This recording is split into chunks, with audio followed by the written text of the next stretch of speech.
大家好，今天我们来做一道国民甜菜蛋黄焗南瓜。这道菜呢，很适合家庭聚会的时候作为最后一道的甜点菜来做给大家吃。吃起来酥脆香甜，咸香适口上到99，下到刚会走，都喜欢这道菜。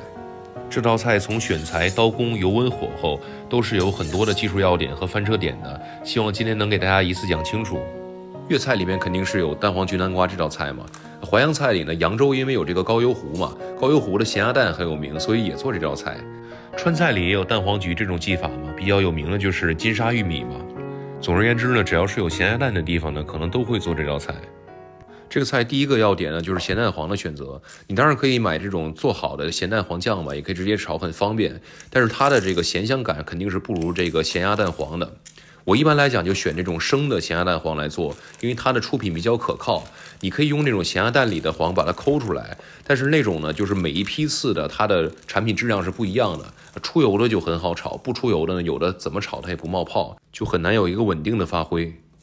第二个问题就是南瓜的选择。做这道菜呢，我用过很多种南瓜，我个人最喜欢这种金黄色的南瓜，口感上非常香甜可口，颜色上也美观。这种南瓜呢，英文叫 butternut squash。我不太建议选择贝贝南瓜，或者我们这边叫日本南瓜。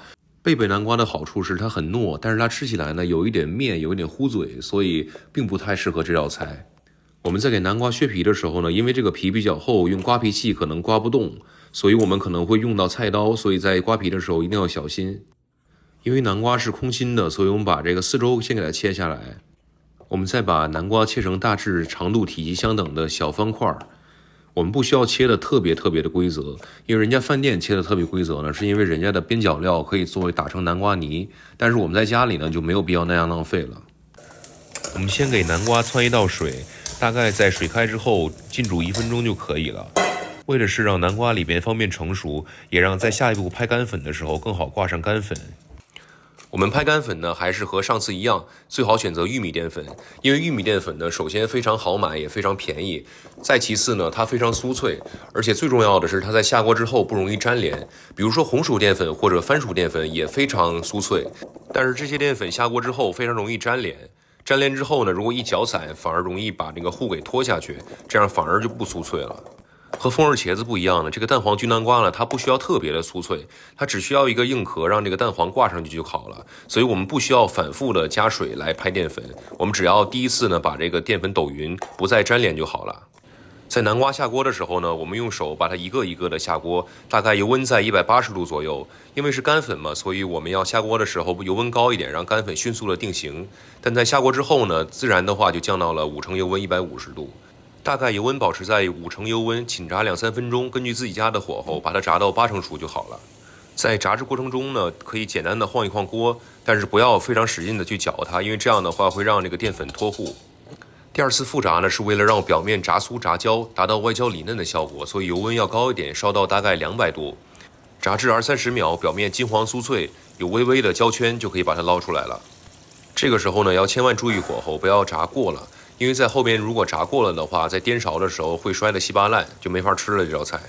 刚刚炸制过东西的锅呢非常烫，我们需要喷一点水来给锅降温，避免在炒制蛋黄和炒制黄油的时候炒糊。这道菜最好是用黄油来炒，因为黄油的奶香味儿和蛋黄的咸香味儿非常的搭。黄油是非常容易糊的，所以我们要开最小火把黄油炒化。之后呢，我们倒入刚刚准备好的蛋黄碎，也是用最小的火把它炒融化、炒冒泡。因为这个单独包装的咸蛋黄呢，它的盐口要差一点，我们要补一部分的盐来衬托出这个咸香味儿，这个咸度够才能保证甜度才能衬托出来。我们最后呢再加入一些白糖。这道菜呢可以做成甜咸，也可以做成咸甜，要看你个人的口味。我个人喜欢吃的甜一点，所以就多加几勺糖。最后关火，再倒入炸好的南瓜翻匀就好了。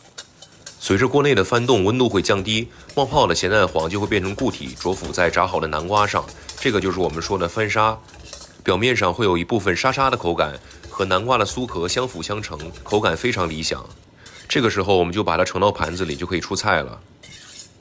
我喜欢在菜品的表面撒上一些杏仁碎，还有一些糖粉来点缀，这样看起来呢更加美观。这样一道香甜可口、人见人爱的甜菜就做好了。说实话，我非常喜欢这道菜的原因呢，是因为这道菜的性价比很高。它的做法很简单，操作步骤没有那么复杂，但是又比很多其他更复杂的菜品呢更受欢迎。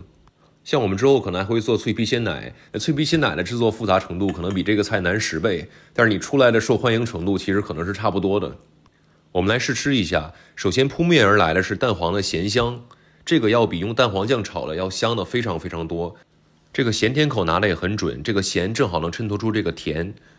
口感上外面是有一点小酥壳的，咬进去呢就是这个南瓜的糯、甜和香，这是极好吃的一道菜品，希望大家都能学会。